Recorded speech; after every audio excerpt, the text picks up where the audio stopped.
யோவான் புத்தகம் எழுதுங்க. யோவான்ல 8வது அதிகாரம். யோவான் 8வது அதிகாரத்துல 12வது வசனம். யோவான் 8:12வது வசனம். மறுபடியும் இயேசு ஜனங்களை நோக்கி, நான் உலகத்திற்கு ஒளியாய் இருக்கிறேன். என்னை பின்பற்றுகிறவன் தீவிலே நடவாமல் ஜீவ ஒளியை அடைந்து இருப்பான் என்றார். அல்லேலூயா. மறுபடியும் இயேசு ஜனங்களை நோக்கி, நான் உலகத்திற்கு ஒளியாய் இருக்கிறேன். என்னை பின்பற்றுகிறவன் இருளிலே நடவாமல் ஜீவ ஒளியை அடைந்து இருப்பான் என்றார். அல்லேலூயா. ஜீவ ஒளியை அடைந்திருப்பான் யாரு? அவரை பின்பற்றுகிறவன். அவரை பின்பற்றுகிறவன் உலகத்துக்குரியவன் அல்ல. ஆமென். அவரை பின்பற்றுகிறவன் ஒளியை அடைந்திருப்பான், ஜீவ ஒளியை அடைந்திருப்பான் என்று சொல்கிறார். அவர் உலகத்துக்கு ஒளியாய் இருக்கிறது போல அவரை பின்பற்றுகிறவர்களும் உலகத்துக்கு ஒளியாகவே இருப்பார்கள். ஆமென். அவரை பின்பற்றுகிறவர்களும் இந்த உலகத்துக்கு ஒளியை தான் கொடுப்பார்களே ஒழிய இந்த உலகத்தில் இருளில் இருக்கிற இந்த உலகத்துக்கு இவர்கள் இருளாக இருக்க மாட்டார்கள். நாம் இருளாக இருக்க மாட்டோம், வெளிச்சப்படுத்துகிறவர்களாக இருப்போம். ஆமென். ஏன்னா நாம் அவரை பின்பற்றுகிறபடினால், இயேசு கிறிஸ்துவை பின்பற்றுகிறபடினால் நாம் ஜீவ ஒளியை அடைந்து இருப்போம் என்று வேதம் சொல்கிறது. அடைந்து, நீங்கள் அடைவதற்கு முயற்சி செய்யுங்கள் என்று சொல்லல, அடைந்து இருப்போம் என்று சொல்லியிருக்கிறால் அது முடிந்ததுன்னு அர்த்தம். அப்படிதானே? இப்போ ஒரு போட்டி நடக்குதுன்னா அதை நம்ம யோசிச்சுட்டே இருப்போம், யார் ஜெயிக்க போறா யார் ஜெயிக்க போறான்னு யோசிச்சுட்டே இருப்போம். அது நடக்காதது. ஆனால் போட்டி முடிஞ்சிட்டு ஜெயிச்சுட்டாங்க அப்படின்னு சொன்னாலும் அது என்ன முடிந்த காரியம். அல்லேலூயா. அதனால இயேசுவை பின்பற்றுகிற எல்லாரும் ஜீவ ஒளியை அடைந்து இருப்பார்கள் என்று எழுதப்பட்டிருக்கிறது. ஆமென். இது முடிந்த காரியம். யாரு ஜீவ ஒளியை அடைந்திருப்பாங்க?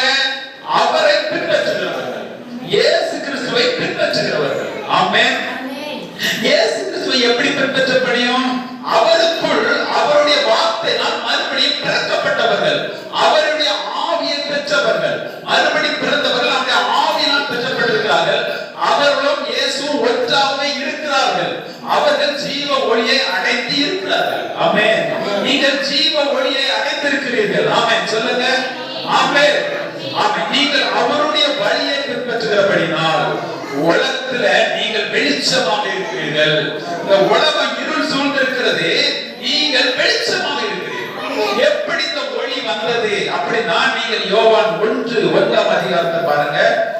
எப்படி நமக்கு ஒளி வந்தது என்று யோவான் 1:4-5 படிய, அவருக்குள் ஜீவன் இருந்தது, இயேசுவுக்குள் ஜீவன் இருந்தது, அந்த ஜீவன் மனுஷருக்கு ஒளியாய் இருந்தது. ஆமென். இயேசு கிறிஸ்துவுக்குள் என்ன இருந்துச்சு? ஜீவன் இருந்தது. அந்த ஜீவன் மனுஷருக்கு ஒளியாய் இருந்தது. அடுத்த வசனம், அந்த ஒளி இருளிலே பிரகாசிக்கிறது, இருளானது அதை பற்றிக் கொள்ளவில்லை. ஆமென். ஆமென். நீங்க பாருங்க, ஏதேன் ஒளியாகத்தான் இருந்தது. ஏதேன்ல ஒளி இருந்தது. என்னைக்கு அவர்கள் அவருக்கு கீழ்ப்படியாமல் போனார்களோ அன்னைக்கு ஏதனை விட்டு உலகத்துக்குள்ள தேவன் அனுப்பினார். உலகம் எதில் இருக்குது? இருளிலே இருக்கிறது. உலகம் இருளிலே இருக்கிறது. தான் என்ன செய்கிறோம் என்பதை அவர்கள் அறிய முடியாதபடிக்கு இருளானது அவர்கள் கண்களை குருடாக்கி போட்டிருக்கிறது. நாம் எதற்காய் வந்திருக்கிறோம், என்ன செய்கிறோம் என்பது உலகத்துக்குரியவர்களுக்கு தெரியாது. நமக்கு எப்படி தெரிந்தது என்றால், நாங்கள் இயேசு கிறிஸ்துவை விசுவாசித்தபடினால் அவர் அதை இழந்து போன ஜீவனை மறுபடியும் நமக்கு தந்திருக்கிறார். அது நமக்கு ஒளியாய் இருக்கிறது. அல்லேலூயா. கிறிஸ்துவின் ஜீவன் எனக்கு ஒளியாய் இருக்கிறது. சொல்லுங்க. கிறிஸ்துவின் ஜீவன் எனக்கு ஒளியாய் இருக்கிறது. ஆமென். கிறிஸ்துவின் ஜீவன் ஒரு மனிதனுக்குள்ள இருக்குனாலே அவன் வெளிச்சத்தின் பிள்ளையாக இருக்கிறான். ஒளி அவனுக்குள் என்ன செய்ய முடியாது? செயல்பட முடியாது. பாருங்க, அது சொல்லப்பட்டிருக்கு பாருங்க, அந்த ஒளி இருளிலே பிரகாசிக்கிறது. அந்த ஒளி இருளிலே பிரகாசிக்கிறது. சொல்லுங்க, நான் இருளிலே பிரகாசிக்கிறேன். இருள் என்னை பற்றிக் கொள்வதில்லை. ஆமென். இந்த உலக இருள் உங்களை ஒன்றும் செய்ய முடியாது. சொல்லுங்க, இந்த உலகத்தின் இருள் என்னை ஒன்றுமே செய்ய முடியாது. சொல்லுங்க.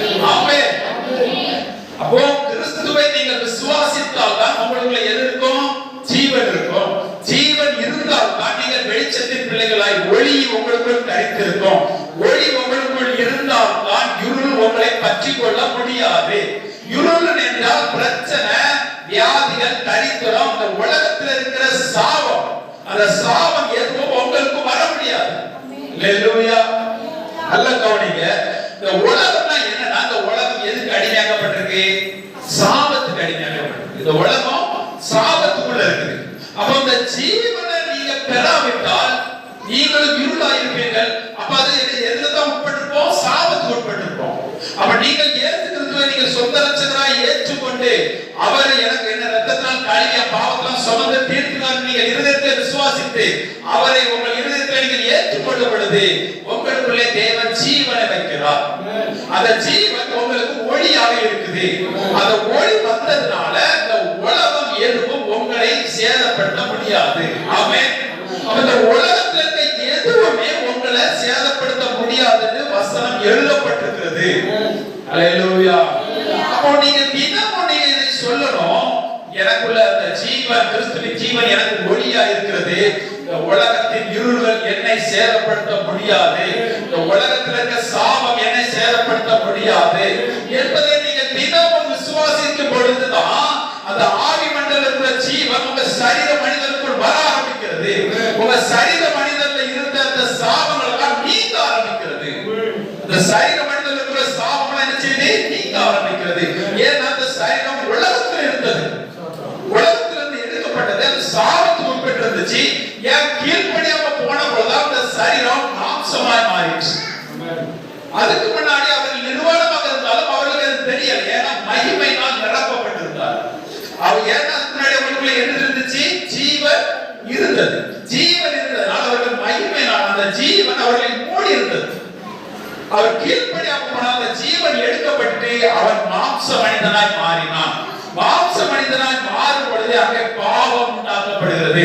அந்த பாவத்தோட எல்லாம் செயல்படுகிறது. அல்லேலூயா. இப்போ நான் யோசிக்கிறேன், இந்த மாம்சத்தின் கிரியைகள் சொல்றாங்க பாருங்க. இது யாருக்கு சொந்தமானதுன்னா மனிதனுக்கு சொந்தமானது. அல்லேலூயா. மாம்சத்தின் கிரியைகள் பேசித்தனம், விபச்சாரம், எரிச்சல், கோபம், பகை, வைராக்கியம், சண்டை, வியாதிகள், தரித்திரம், இது எல்லாமே மாம்சத்துக்குள்ள கிரியைகள், பாவத்தின் கிரியைகள். மறுபடி பிறந்தவர்களாக உங்களுக்கு ஆவியின் கிரியைகள் தான் வெளிப்படணும். சாந்தம், சமாதானம், அமைதி, நீடிய பொறுமை, நித்திய ஜீவன், ஐஸ்வர்யம், பலன், ஆரோக்கியம், சந்தோஷம், இது எல்லாமே மறுபடி பிறந்தவர்களுக்கு சொந்தமானது. அல்லேலூயா. அப்ப என்னைக்கு நீங்க மறுபடி பிறந்திருக்கிற நீங்க விசுவாசிக்கிறீங்களோ அன்னைக்கு அது உங்களுக்குள் செயல்பட ஆரம்பிக்கும். நீங்கள் மண்ணாகவே இருக்கிறேன் என்று நீங்கள் விசுவாசிக்கிறீர்களால் அந்த மாம்சத்துக்குரிய கிரியைகள் செயல்பட ஆரம்பிக்கும். அல்லேலூயா. அப்போ ரெண்டு அது இந்த உலகத்திலே செயல்படுது. எது? மாம்ச மனிதன் செயல்படுகிறான், ஆவி மனிதன் செயல்படுகிறான். இந்த மறுபடி பிறந்தவர்களாகிய நம்ம ஆவி மனிதர்கள். அந்த ஆவி மனிதன் நமக்கு உள்ள இருக்குது. ஆவிக்குள்ள என்ன செய்யுது? இருக்குது. அது உங்க சரீரத்துக்குள்ள வர வேண்டும். அல்லேலூயா. நம்ம வர செவ்வாய்க்கிழமை இதை நம்ம அதிகமா பார்க்க போகிறோம். எதனால அந்த சரீரம் எப்படி பாவத்தின் நிமித்தம் சரீரம் செத்ததா இருக்குது. என்னைக்கு ஆதாம் பாவம் பண்ணினோம் அந்த சரீரம் நினைத்து மாம்சத்துல சாக ஆரம்பிச்சிட்டு இந்த மகிமையா இருந்தது சாவா இருக்கு. அப்ப இப்ப நீதி நிமித்தம் அந்த செத்த சரீரத்துல அந்த நீதி வந்து உயிர்ப்பிக்கணும். அல்லேலூயா. அந்த நீதியில உள்ளதை நினைச்சு நமக்குள்ள உயிர்ப்பிக்கணும். அதற்காக தான் அவருடைய ஒளியின் வார்த்தையை உங்களுக்கு சொல்லிக் கொண்டிருக்கிறோம். ஜீவ ஒளியின் வார்த்தையை உங்களுக்கு சொல்லிக் கொண்டிருக்கிறோம். அப்போ இது உங்களை பற்றிக் கொள்ள முடியாது. ஆமென். எத்தனை பேர் நம்புறீங்க? இந்த உலகம் உங்களை பற்றிக் கொள்ள முடியாது. வசனம் சொல்லுகிறது. அப்ப அது எப்படி செஞ்சிடும்? இந்த வியாதியை எப்படி பண்ணிரும், அப்படி பண்ணிரும். அப்படின்னா நீங்க ஒன்ன புரிஞ்சு கொள்ளுங்க. இன்னும் இயேசு உங்கள் இருதயத்திலே ஏற்றுக்கொள்ளுங்க. ஆமென். அவர் எனக்காக யாவையும் செய்து முடித்திருக்கிறார். அந்த தேவனை என் இருதயத்தில் நான் ஏற்றுக்கொள்ளுகிறேன். அவரை நான் சொந்த இரட்சகராய் ஏற்றுக்கொள்ளுகிறேன்.